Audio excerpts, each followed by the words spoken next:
Olá, boa tarde. Veja os destaques de hoje do portal da Assembleia. Os projetos aprovados pelo Legislativo para o enfrentamento da Covid-19 no Estado. A seleção de quem precisa ou não se vacinar como prioridade acendeu um alerta de um comportamento negativo do brasileiro, o fura-fila.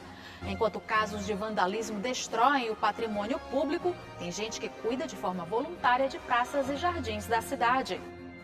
E veja também no quadro Sala de Entrevista um bate-papo com o Defensor-Geral do Estado, Alberto Bastos. É agora no portal da Assembleia.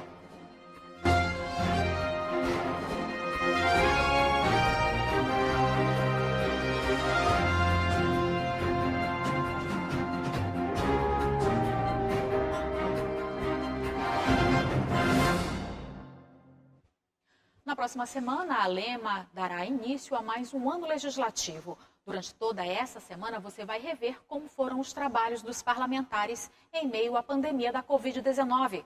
Hoje você vai ver os projetos aprovados para o enfrentamento do novo coronavírus.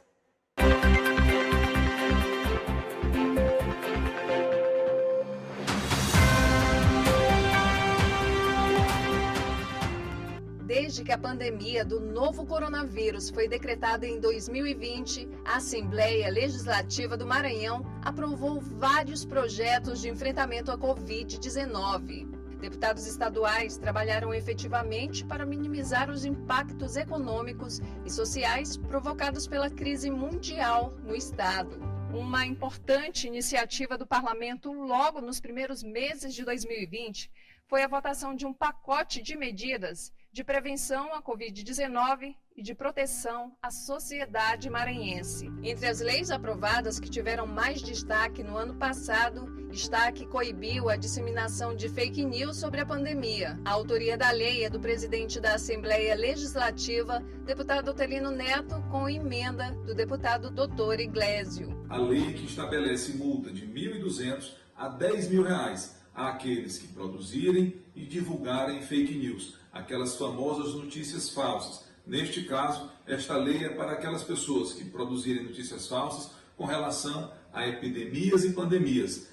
Gesto esse que prejudica a vida de milhares de pessoas. Outra lei importante de autoria do presidente do Parlamento permitiu que mulheres vítimas de violência doméstica pudessem registrar o boletim de ocorrência na delegacia online da Polícia Civil Maranhense. A violência doméstica aumentou durante a pandemia. A iniciativa foi comemorada por órgãos de proteção às mulheres. Por iniciativa do deputado Otelino Neto, o governador Flávio Dino sancionou a Lei 11.265, do dia 25 de maio de 2020, que prevê o boletim de ocorrência online para os casos de violência doméstica e familiar, que vai garantir o pleno acesso às mulheres vítimas de violência que, nesse período de pandemia, possuem dificuldade de acesso presencial à Delegacia da Mulher e à Casa da Mulher Brasileira. Essa iniciativa visa garantir o acesso aos direitos das mulheres e, assim, coibir e punir as violências domésticas e familiar que aumentaram nesse período de pandemia. A Assembleia Legislativa também acolheu os heróis da pandemia. Uma campanha solidária liderada pelo presidente do Parlamento e pelo deputado Neto Evangelista contou com o apoio dos demais deputados estaduais e proporcionou hospedagem em hotéis para os profissionais de saúde que estavam com receio de voltar para casa e contaminar a família. O Francisco foi um dos beneficiados. A gente ressalta que existiram muitas tentativas de ações para esse benefício que não atingiram, acredito eu, o objetivo proposto inicialmente. Mas no caso da hospedagem, isso foi perfeito porque criou realmente essas condições para que o profissional estivesse atuando e uma grande preocupação é o retorno desse profissional para o seu ambiente familiar, com o risco de contaminação de filho, de mãe, de avó, de irmãos, enfim, das pessoas que ele tem a convivência no ambiente domiciliar.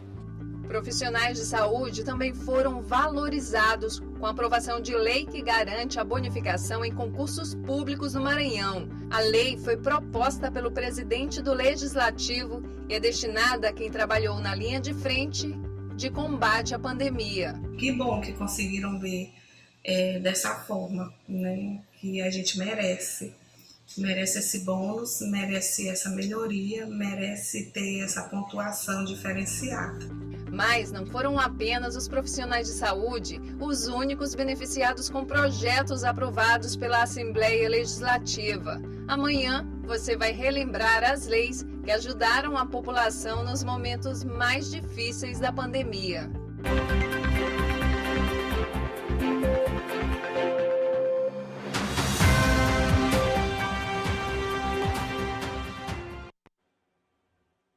Promotores de justiça de várias regiões do país estão apurando denúncias de favorecimento de pessoas que, mesmo não fazendo parte do grupo prioritário, têm recebido doses da vacina contra o novo coronavírus.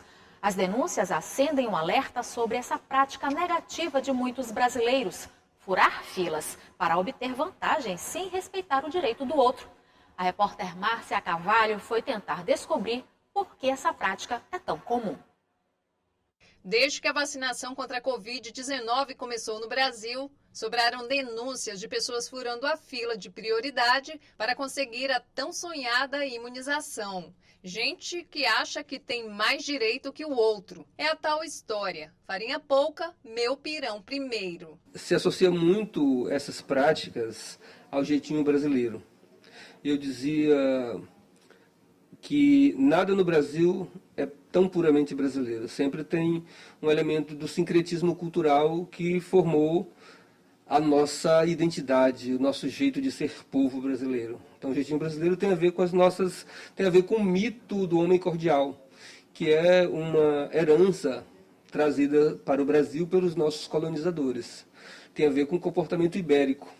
Era assim que Portugal, a Espanha, a Península Ibérica, lidava com as questões públicas. Era a partir do apadrinhamento, era a partir da cordialidade, das relações de afeto, das relações de parentesco. Essa herança cultural nem sempre é negativa. O jeitinho brasileiro também tem a ver com o modo de encontrar soluções criativas para determinados problemas. No caso dos fura-filas, esse comportamento de passar na frente do outro que tem o direito garantido é reprovado.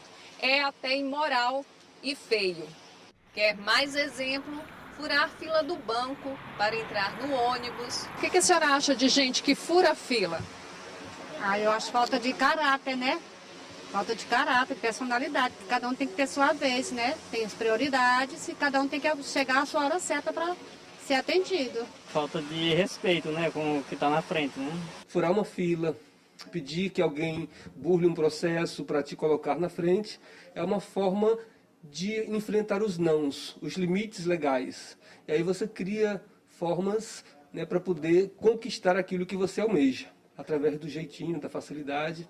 Mas o jeitinho nem sempre é associado às coisas ruins. Tem o jeitinho da criatividade, tem o jeitinho que a gente sempre encontra de reinventar uma situação de maneira positiva, a partir da criatividade. O jeitinho brasileiro de burlar as regras, de furar a fila, é o que nós chamamos de esperteza.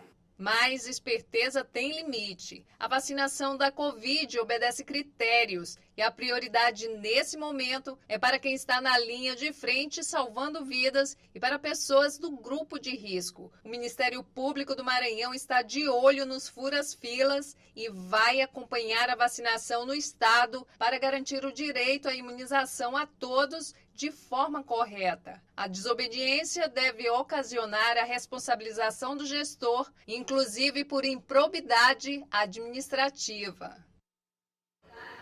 E veja no próximo bloco: vândalos depredam patrimônio público enquanto tem gente que faz trabalho voluntário de preservação de praças.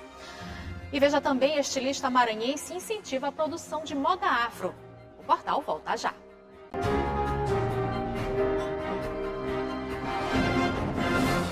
Praças e outros patrimônios públicos de São Luís estão sendo alvo de vandalismos. A Secretaria Municipal de Segurança e Cidadania alerta que esse tipo de atitude é crime e quem for flagrado cometendo a infração pode ser preso.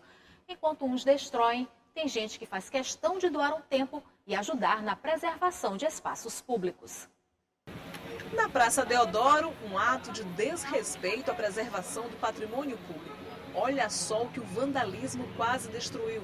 Essa base de concreto feita para apoiar os bustos de personalidades maranhenses. Coisa que eu acho que não é certo, que a prefeitura faz isso aqui, mas ele não bota ninguém quase para tomar de conta, entendeu? Inclusive aconteceu isso aqui, que os guardas estavam aqui e o cara quase termina de quebrar uma peça dessa e eles vieram descobrir já depois do caso, já bem adiantado, entendeu? As praças de São Luís e outros patrimônios públicos estão sendo alvos de vandalismo, o que é crime.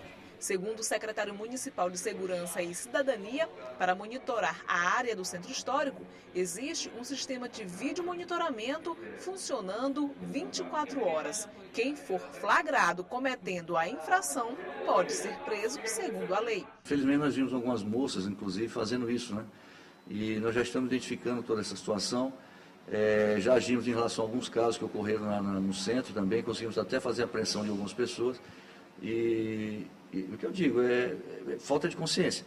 Mas eu vi, por outro lado, também uma reação muito bonita ali na Praça das Mercês, de populares limpando, inclusive, a sujeira que eles tinham feito. Quem aprecia a Praça das Mercês, recém-inaugurada, destaca a importância de preservar a beleza do espaço, novo cartão postal de São Luís, que também já foi alvo de depredação.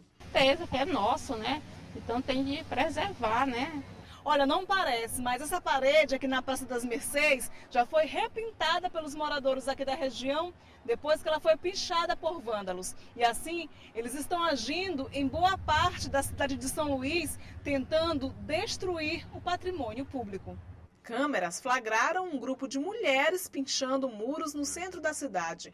A Guarda Municipal de São Luís, responsável pela preservação e fiscalização destes espaços, está intensificando o trabalho de combate aos atos de vandalismo no centro histórico da cidade. O vídeo monitoramento funciona na área do centro, são 160 câmeras vigiadas 24 horas por dia. Nós estamos criando agora um patrulhamento através de bicicletas, né? Mas é um estudo que nós ainda estamos fazendo, porque nós estamos buscando as áreas de mais necessidades. Enquanto alguns destroem, Jerônimo segue na contramão. Tira um tempo do dia para regar de forma voluntária as plantas que enfeitam as árvores da principal praça do centro da cidade. Um gesto de respeito ao que é de todos. Trabalho na galeria aqui, a gente fez tentou melhorar um pouco aqui na frente, andando no verde aqui para tentar deixar mais bonito, né? É claro, né, que o verde não tem como não ficar bonito, né? Começam hoje e seguem até o dia 29 de janeiro as inscrições para o Fundo de Financiamento Estudantil 2021. De acordo com o Ministério da Educação, este ano o FIES vai oferecer 93 mil vagas. As inscrições devem ser feitas no portal fies.mec.gov.br. O resultado da seleção será divulgado no dia 2 de fevereiro. Quem não for pré-selecionado vai automaticamente para a lista de espera. A convocação por meio da lista de espera ocorre de 3 de fevereiro até 18 de março. Um estilista maranhense está ministrando aulas através do Centro de Iniciação ao Trabalho, onde o principal objetivo é a valorização da cultura afro. Durante o curso, os alunos aprendem sobre os estilos étnicos que representam a identidade de um povo como forma de inclusão social. É a primeira edição do curso Designer de Moda Afro, promovido pelo Centro de Iniciação ao Trabalho, o CIT. As aulas são do estilista maranhense João Belfort. E além de revelar novos talentos, incentivam a produção de moda afro na capital maranhense. A gente para pensar e observar quanto tem de pessoas com talento, quanto tem de pessoas com força de vontade de fazer. E às vezes eles estão num nicho ou dentro de um espaço que não tem a visibilidade, que não tem que as pessoas não vão lá olhar, né? Então acho que essas oportunidades são incríveis e importantes, porque a gente consegue sair da bolha que a gente vive e ter esse olhar mais apurado de talentos dentro do nosso estado. Durante o curso, os alunos aprendem mais sobre tipos de tecido, desenvolver roupas, cores, costura e os estilos étnicos que representam a identidade de um povo. A Virgínia é artesã e já trabalha há algum tempo com a moda afro. Ela aproveitou a oportunidade para se inspirar e se atualizar com as novas tendências. A gente veio buscar conhecimento, porque a gente nunca aprende tudo. E sempre tem novas perspectivas, tem novas tendências, a gente tem que estar sempre se atualizando. O objetivo do curso é incentivar a capacitação de profissionais e também de jovens que pela primeira vez têm contato com a área. Achando muito interessante o interesse pela cultura africana em si em geral, pelas nossas raízes. Eu acho que é algo muito importante para nós resgatarmos isso. O curso Designer de Moda Afro é apenas uma das oportunidades de capacitação oferecidas pelo CIT. O objetivo também é promover a inclusão social, principalmente aos moradores da área do Quilombo Urbano de São Luís. O centro está, primeiramente, pensando, né, nessa demanda de qualificar pessoas para o mercado de trabalho. Para se inscrever, como é que faz? Para se inscrever precisa ter que vir aqui ao CIT, né? Nós temos aqui uma ficha de inscrição e quando esses cursos já estão prontos, nós ligamos para essas pessoas para elas virem poder participar. E veja no próximo bloco, no quadro Sala de Entrevista, um bate-papo com o Defensor-Geral do Estado, Alberto Bastos. É logo após o intervalo.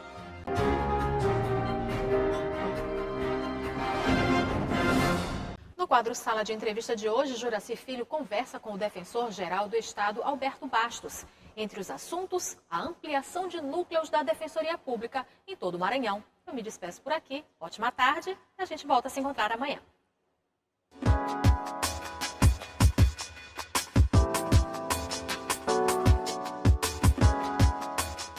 Olá, gente. Que bom estar com você aqui na TV Assembleia, no quadro Sala de Entrevista. E hoje nós vamos receber o Defensor Público Geral do Estado do Maranhão, o doutor Alberto Bastos. E com ele vamos conversar sobre o trabalho da Defensoria Pública em épocas de pandemia do novo coronavírus. Doutor Alberto, que satisfação recebê-lo mais uma vez aqui na TV Assembleia. Olá, Juraci. A gente fica muito feliz por ter sido convidado mais uma vez, por estar presente aqui na TV Assembleia, juntamente com você, que é uma referência aqui no setor jornalístico do Estado. Doutor Alberto, como tem sido o trabalho da Defensoria Pública do Maranhão em meio a uma pandemia que assola a população brasileira e mundial? Em dois aspectos eu gostaria de saber do senhor. Dentro da própria Defensoria Pública, como é que vocês vêm lidando com esses casos? E no atendimento, como é que a Defensoria Pública teve que se reinventar para não deixar de atender as pessoas mais necessitadas? Com certeza a Defensoria Pública teve muitas dificuldades no período da pandemia para levar o acesso à justiça, o acesso a direitos à população mais vulnerável. Nós sabemos que a maioria não tem condições financeiras de ter um pacote de dados para acessar as nossas plataformas virtuais e na maioria das vezes eles também não dispõem do conhecimento adequado.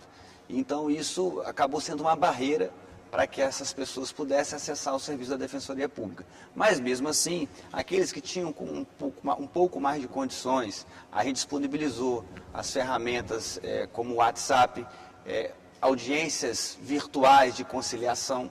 A Defensoria Pública chegou a ofertar e oferta até o presente momento esse tipo de serviço. Mas nesse caso trabalhou de forma remota também? De maneira remota. E funcionando em casos urgentes como plantão, recebendo em casos excepcionais a população de maneira presencial. Então, em virtude dessa ausência, dessa dificuldade da população, melhor dizendo, em acessar os serviços virtuais, a Defensoria Pública teve que se antecipar um pouquinho para promover o atendimento presencial. E aí a gente também teve que se adaptar, colocando barreiras de acrílico, máscaras, distanciamento social, então distanciamento nas próprias salas. Então a Defensoria Cumprindo protocolos sanitários. Todos os protocolos sanitários e para atender a população com a maior segurança possível. O senhor está no segundo mandato como Defensor Público Geral do Estado do Maranhão. Ano passado, o senhor me deu uma entrevista aqui na TV Assembleia e falou sobre a expansão da Defensoria pelo Estado do Maranhão. Quantos núcleos novos nós temos e como é que foi possível fazer em meio a uma situação tão complicada como esta da pandemia? Mesmo com todos as barreiras, os obstáculos impostos pela pandemia, a Defensoria Pública no ano passado conseguiu inaugurar 5 unidades unidades essas ecológicas formadas por contêineres e placas solares, porque isso dá uma dinâmica maior, uma otimização maior na obra e também atende a requisitos de economicidade e sustentabilidade. Nós colocamos a Defensoria Pública nas comarcas de Penalva, Morro, São João dos Patos, Colinas e também em Cururupu, atendendo em torno de 500 mil pessoas.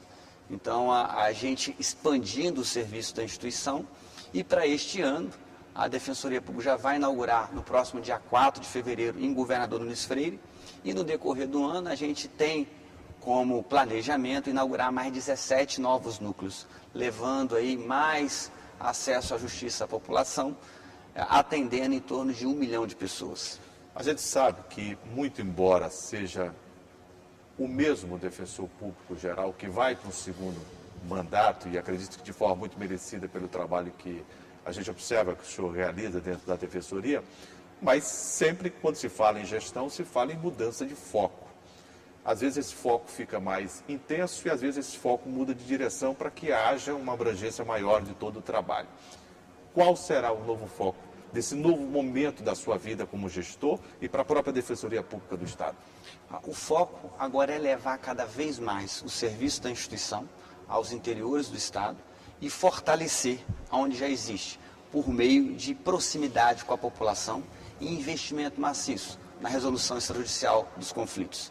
Eu acho que esse é o ponto. A Defensoria Pública, para se legitimar cada vez mais, ela deve estar próxima à população, ela deve conscientizar a população sobre os seus direitos e entender, identificar quais são as principais demandas, as principais dificuldades de acessar políticas públicas essenciais, para que aí a gente possa promover uma atuação de maneira mais eficiente. Então são esses pilares, a proximidade da população, a resolução extrajudicial e também a capilarização pelo interior, atendendo a requisitos de economicidade, sustentabilidade, levando assim o acesso à justiça a quem mais precisa. A Defensoria entrou numa área em que a gente conhece bastante e tem falado muito a todo e qualquer gestor da sua importância, que é justamente utilizar o esporte como uma ferramenta fundamental de inclusão social. E o senhor lançou um projeto, através da Defensoria, para levar meninos e meninas, crianças, aos estádios de futebol. Como é que anda esse projeto? Porque eu vejo que há um envolvimento de alguns dos grandes ídolos da história do futebol do Maranhão. E aqui a gente pode citar o Hélio. Hélio, volante do Moto, Hélio, volante do futebol paraense, brilhou intensamente, jogou na Série A do Campeonato Brasileiro, foi várias vezes campeão pelo Motoclube de São Luís, um jogador que inclusive deixa saudade nesse momento atual para o próprio Motoclube de São Luís. E esse projeto me parece que teve uma ressonância muito grande, eu gostaria que o senhor falasse sobre ele. Foi muito positivo. A Defensoria Pública ela tem se aproximado cada vez mais das comunidades e aí nós nos aproximamos dessas crianças, são mais de 40 crianças que exercem atividade esportiva na região do Coroado, sobre a coordenação do professor Hélio, professor Elcio, que são ex-jogadores de futebol. Um bairro carente, um bairro extremamente carente. Que tem violência, né? Alto índice de violência. A Defensoria Pública conheceu esse bairro justamente por conta do esgoto que corre a céu aberto. Isso. Na região, que é na Rua da Felicidade, também conhecido como Rua da Malária, que inclusive o município fez até a sua pavimentação, melhorando um pouco as condições de vida daquela comunidade. Então, esses alunos, essas crianças, que na maioria das vezes não tem uma família devidamente estruturada, com pai e mães, eles são criados por avós ou às vezes por outros responsáveis. Tias, né? Por outros responsáveis familiares, e esses professores exercem um trabalho fundamental. Fundamental porque eu percebi isso no momento em que nós levamos essas crianças para o estádio de futebol. Eles têm um respeito, uma admiração profunda por esses professores, os alunos. E a gente percebe o grau de obediência. O professor falava A, os alunos já estavam enfileirados, ou seja, valores de disciplina, valores de respeito. Isso é muito importante. Isso é importantíssimo para que a gente possa ter uma sociedade. Naturalmente, não é, doutor Alberto Bastos? É isso, exatamente. O esporte traz isso, esses valores, para que forme um cidadão de bem, né? O futebol, se ele tiver um talento, é um consectário. O senhor sentiu a necessidade de um investimento maior em política pública, com certeza. Eu acho que isso é fundamental, porque a gente vai conseguir cada vez mais levar valores importantíssimos para essas crianças com custos bem menores. Eu me lembrei aqui que o senhor falou sobre aproximar a defensoria daqueles que mais precisam. E eu não poderia deixar de citar que no final do ano de 2020, a gente fala final do ano, mas foi outro dia, né? Nós estamos no mês de janeiro ainda. E a Defensoria Pública colocou à disposição, né, dos usuários mais um núcleo para a pessoa deficiente, né, para a área de saúde e também para os idosos, que funciona na Avenida Colares Moreira. Eu gostaria que o senhor falasse, inclusive, do atendimento, horários e desse novo momento. A Defensoria Pública ela dispõe de um núcleo para defender as pessoas idosas, pessoas com deficiência e também aqueles que precisam de atendimento na área de saúde. E nós colocamos esse núcleo na região central para facilitar mais o acesso da população, próximo a um ponto de ônibus. Ele vai funcionar das 8 da manhã até as 17 horas, de segunda a sexta-feira. Ele fica, como você bem disse, na Colares Moreira, muito próximo ao antigo Armazém do Paraíba, um pouquinho antes do Shopping Tropical, para que a gente possa cada vez mais ofertar serviços de qualidade e com acessibilidade maior à população da capital maranhense. Eu vou quebrar um protocolo, até porque o telespectador merece, porque alguns gestores, eles têm uma visão, me parece que totalmente equivocada, vou ser bem sincero ao senhor.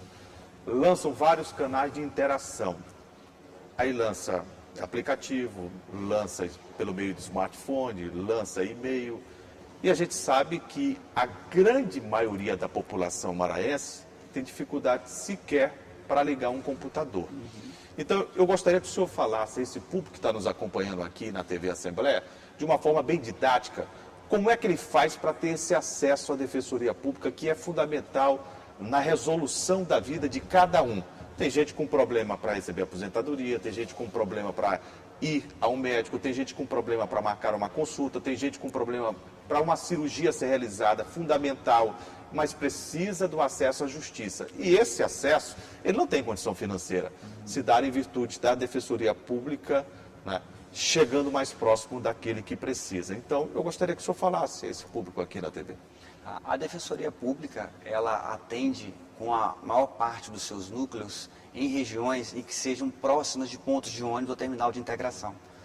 A sede hoje, onde contempla o maior número de núcleos, fica na Rua da Estrela, número 421, próximo à Câmara de Vereadores, no Centro Histórico. Ali passam em torno de 400 pessoas por dia. Somado a isso, a Defensoria Pública tem cada vez mais se aproximado da população. Nós instalamos um núcleo da Defensoria Pública na região do Itaquibacanga, onde congrega em torno de mais de 40 bairros, quase 300 mil pessoas, e até o mês de fevereiro inauguraremos o núcleo da zona rural, ou seja, mais de 80 mil pessoas que residem naquela região vão ter o serviço da Defensoria Pública. Quem está nos acompanhando agora na TV Assembleia, quiser ligar, por exemplo, qual é o número? 129. A Defensoria Pública atende pela Central de Relacionamento, também pelo site da Defensoria Pública, defensoria.ma.def.br, por meio de chat. E a gente também tem o WhatsApp, mas como você muito bem ressaltou, a população, o público-alvo da Defensoria Pública tem algumas dificuldades para acessar pelos meios virtuais, seja por falta de condições financeiras do pacote de dados ou até mesmo por falta de conhecimento. Falta de conhecimento. Então a gente tem que potencializar cada vez mais a presença física da instituição, próximo de comunidades, para que a gente possa cada vez mais facilitar o acesso da população aos serviços que são ofertados. Eu conversei aqui no quadro Sala de Entrevista com o doutor Alberto Bastos, defensor-geral público do Estado do Maranhão, que veio aqui justamente falar sobre este atendimento à população do Estado do Maranhão por meio da Defensoria Pública. Doutor Alberto, muito obrigado. A gente está vendo que a vacina está chegando. A gente espera viver um novo momento nesse ano de 2021 e espera também que este trabalho que é feito pela Defensoria Pública, que é comandado pelo senhor, ele possa se expandir, chegar cada vez mais àquelas pessoas que menos têm, aqueles que nada têm, mas aqueles que procuram por meio da Defensoria Pública os seus direitos junto à Justiça do nosso Estado. Muito obrigado, sucesso nesse ano de 2021 também. Muito obrigado e a gente que agradece mais uma vez pelo espaço. O quadro Sala de Entrevista fica por aqui, o portal da TV Assembleia também. A gente se vê em uma outra oportunidade. Até lá.